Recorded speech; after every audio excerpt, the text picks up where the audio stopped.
Bem, gente, voltamos aqui, entendeu, para fazer, né, uma conclusão em relação ao pensamento de Emílio Durkheim. A gente já viu, né, que no livro do Carlos Martins a gente tem inúmeras informações sobre os procedimentos que envolvem o surgimento da sociologia e a formação dessa disciplina. Tá? E Emílio Durkheim é uma figura, ou uma das figuras principais nesse processo. Né? Eu já informei, já falei para vocês várias vezes. Tá? E aí eu fiz um resumo do pensamento do Durkheim, um resumo mais importante, né, referente a algumas questões, que posteriormente a gente vai aprofundar na segunda unidade, quando a gente for falar propriamente sobre a educação e sociologia, ou sociologia e educação. Então vamos lá, gente. O Emílio Durkheim, como eu já disse para vocês, tá? Ele vive justamente na segunda metade do século XIX, tá? Ele nasce em 1858, na França, tá? E vai morrer já na virada do século, né? Quase na segunda década, na verdade quase não, na segunda década do século XX, em 1917. Né? Então vejam que o Durkheim vai morrer durante o período da Primeira Grande Guerra Mundial, que vai de 1914 a 1918. Tá? Então o Durkheim ele vê muita coisa, ele viu muita coisa, as transformações e a própria consolidação do capital. E, consequentemente, né, o Durkheim, ele, num primeiro momento, e aí a gente viu isso com o positivismo, com aquela ideia de progresso, Durkheim, ele tem um pouco, né, dessas concepções conservadoras, achando que a sociologia poderia resolver esses problemas, né? Ou seja, que a sociologia é uma disciplina ou uma cátedra que possa solucionar determinados problemas através de um viés, vamos dizer assim, moralizador, né? Que é o que o Durkheim acaba desenvolvendo, mas isso aí a gente vai falar um pouco mais adiante. Vamos mais para frente, tá? Então vamos lá. A gente já falou que os fatos sociais em Durkheim, né, eles são o objeto da sociologia. Né? Os fatos sociais são justamente a preocupação da sociologia, é um objeto. Ou seja, esses fatos sociais, eles possuem algumas características, como a gente já viu anteriormente, coercitividade, generalidade e exterioridade. Ou seja, o fato social é coercitivo, ele exerce uma força, né, perante os indivíduos. Os indivíduos são obrigados a fazer, né, determinadas atribuições ou seguir determinados comportamentos ou costumes, tradições. Por quê? Porque a sociedade impõe a eles. E o Durkheim vai perceber muito claramente que isso é imposto pela educação. A educação faz isso, né? Mas não é somente a educação, a religião, né, as relações políticas, o que vocês possam imaginar, exercem essa pressão sobre o indivíduo. Né? As leis, o direito e outras questões mais. Os fatos sociais, eles são gerais, possuem uma característica de generalidade, ou seja, não são fatos isolados na sociedade, ocorrem em toda a sociedade. Tá? São fatos que se distribuem por todo o elo, né, das sociabilidades. Né? Observem que todas as nossas sociedades humanas contemporâneas, e se você for dar uma olhada também nas sociedades históricas do passado, elas possuem determinadas leis, possuem determinadas formas de educação, possuem determinadas trabalho, determinadas obrigações de trabalho e por aí vai. Tá? E esses fatos, eles são o quê? Exteriores, né? Estão fora dos indivíduos, né? Não estão dentro dos indivíduos. Se tivessem dentro dos indivíduos, né, seria objeto da psicologia. E aí o Durkheim quer fazer essa separação entre psicologia e sociologia, ou entre biologia e sociologia. Os fatos sociais são fatos do coletivo da sociedade e são externos aos indivíduos. São exteriores, ok? A gente viu também que grandes referências ao pensamento do Durkheim vieram tanto do Augusto Comte quanto do Saint-Simon, tá? Dois positivistas franceses que vão influenciar o pensamento do Durkheim. E eu trago para vocês aqui um fragmento do livro da Quintaneiro. Leia o livro da Quintaneiro, que está disponível para vocês, entendeu? Na biblioteca da disciplina. Lá vocês vão baixar o livro da Quintaneiro, é um toque de clássicos, né? Marx, Durkheim e Max Weber, né? Para que vocês tenham uma aproximação maior com esses teóricos ou com o pensamento desses teóricos. Então, as referências necessárias para situar seu pensamento ou seja, situar o pensamento de Durkheim, são, por um lado, a Revolução Francesa e a Revolução Industrial, como eu já disse para vocês, já citei, né, esses dois grandes acontecimentos históricos, né, e, por outro lado, o manancial de ideias que, sobre esses mesmos acontecimentos, vinham sendo formados por autores como Saint-Simon e o próprio Augusto Comte, ok? O Durkheim, tá? Então, ele vai, por exemplo, afirmar claramente que a construção do ser social, ou seja, né, nós, dentro da sociedade, essa construção do ser social, feita em boa parte pela educação, como eu já disse para vocês, e a assimilação pelo indivíduo é uma série de normas e princípios, sejam morais, religiosos, éticos ou de comportamento, que balizam a conduta do indivíduo. O homem, mais do que formador da sociedade, é um produto dela. Então, observe que, para Durkheim, né, nós, né, dentro dessa lógica da sociologia, dentro dessa visão da sociologia, somos frutos da sociedade.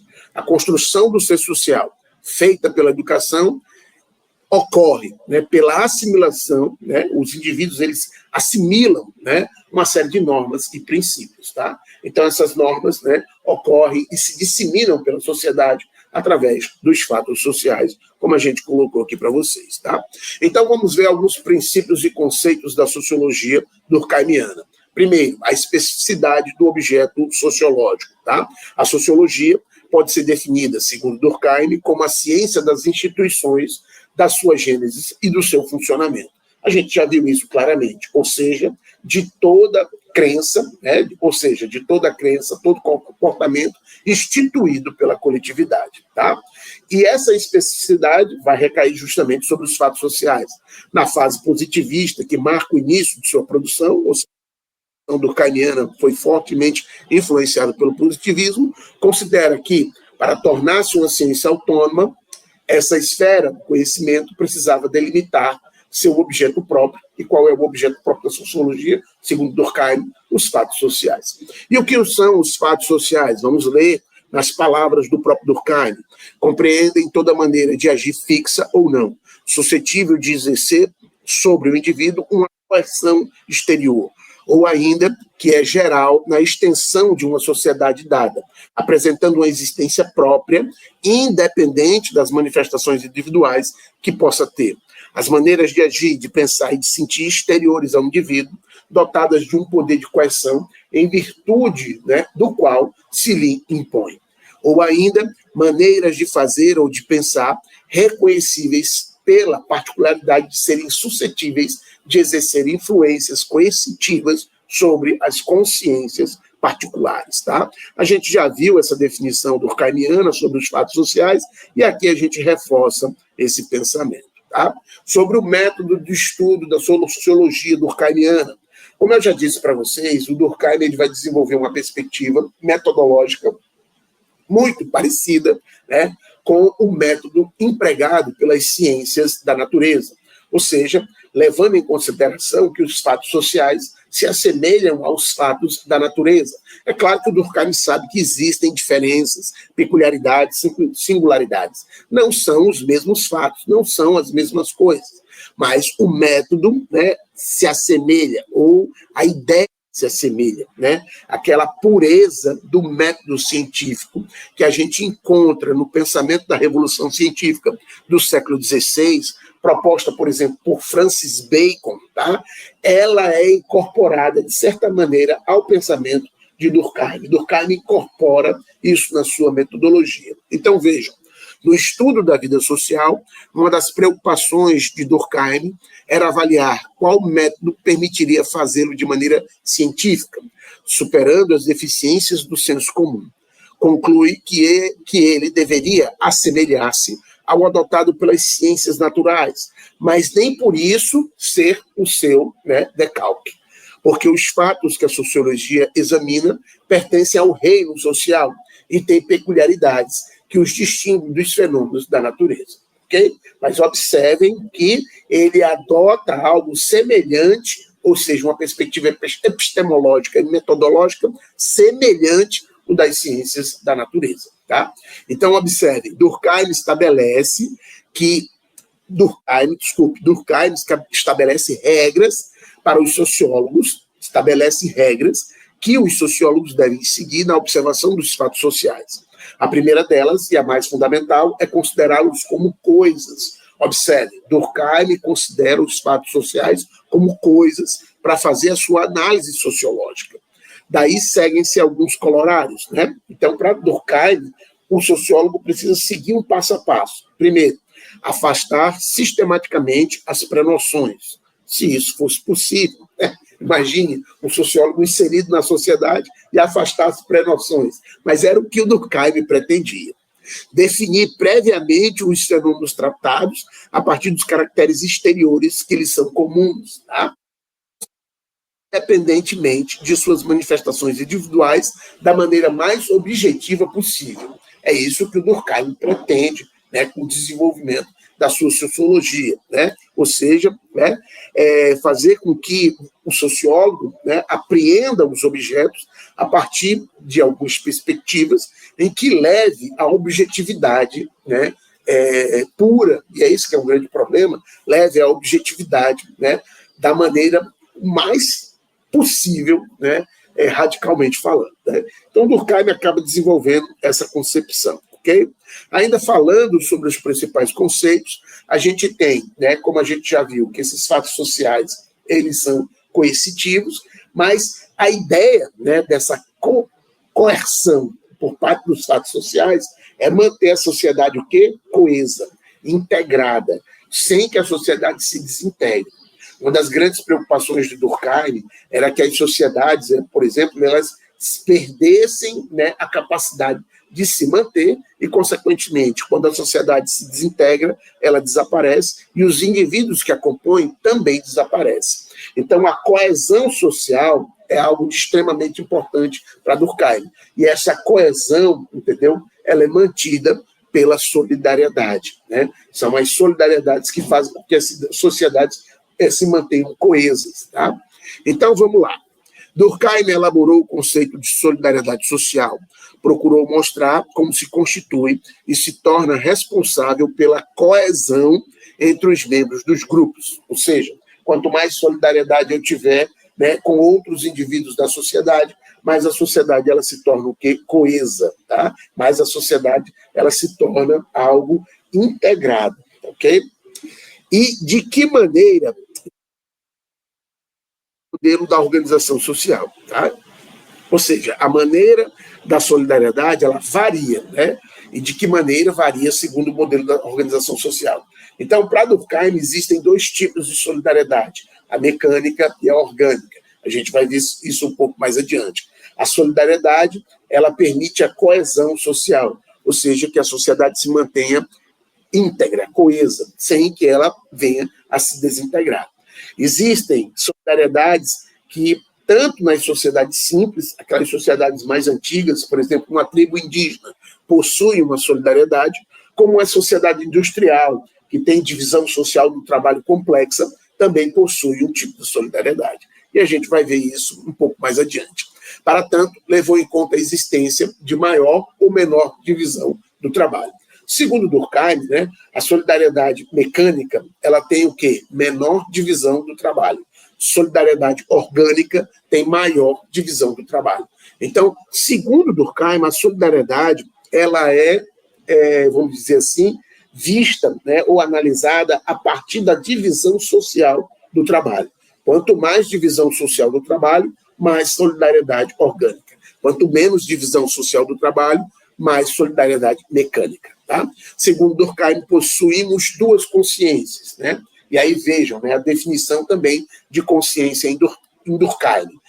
Durkheim analisa que nós temos tanto a consciência coletiva quanto a consciência individual. Essa consciência individual, ela integra todos os indivíduos, ou seja, cada indivíduo tem a sua própria consciência individual. Mas a consciência coletiva, ela é algo comum, entendeu, ao grupo de indivíduos da mesma sociedade. Vejam o que o Durkheim vai afirmar, tá?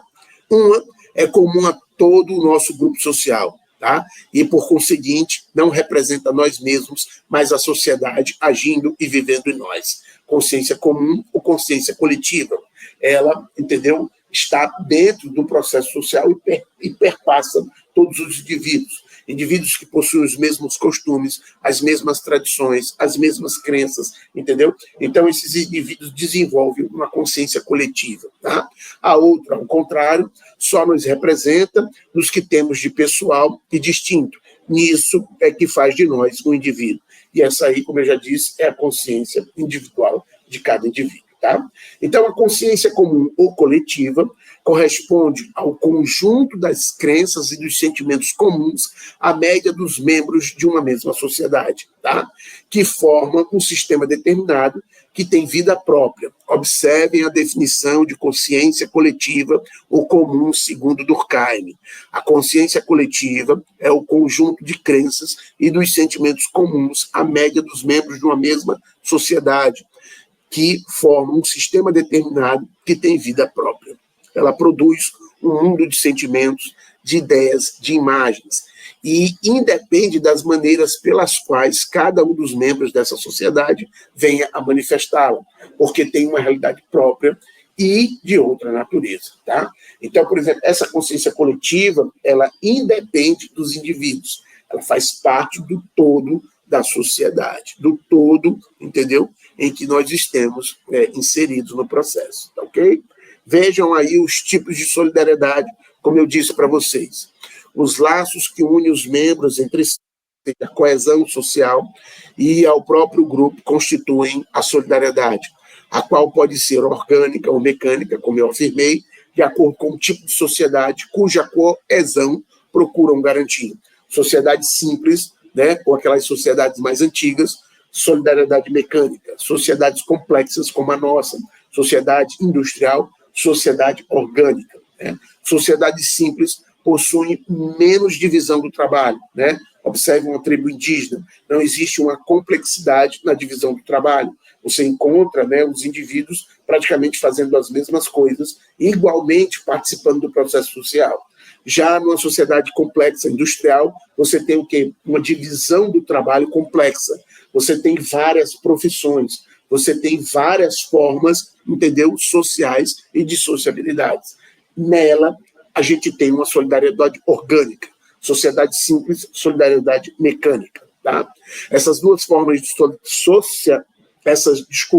essas duas formas de solidariedade evoluem em razão inversa. Óbvio que isso também é muito interessante, em razão inversa. Tá? Enquanto uma progride, a outra se retrai. Mas cada uma delas, a seu modo, cumpre a função de assegurar a coesão social nas sociedades simples ou complexas. Ou seja, quanto mais solidariedade orgânica, menos solidariedade mecânica, porque eles são inversamente proporcionais.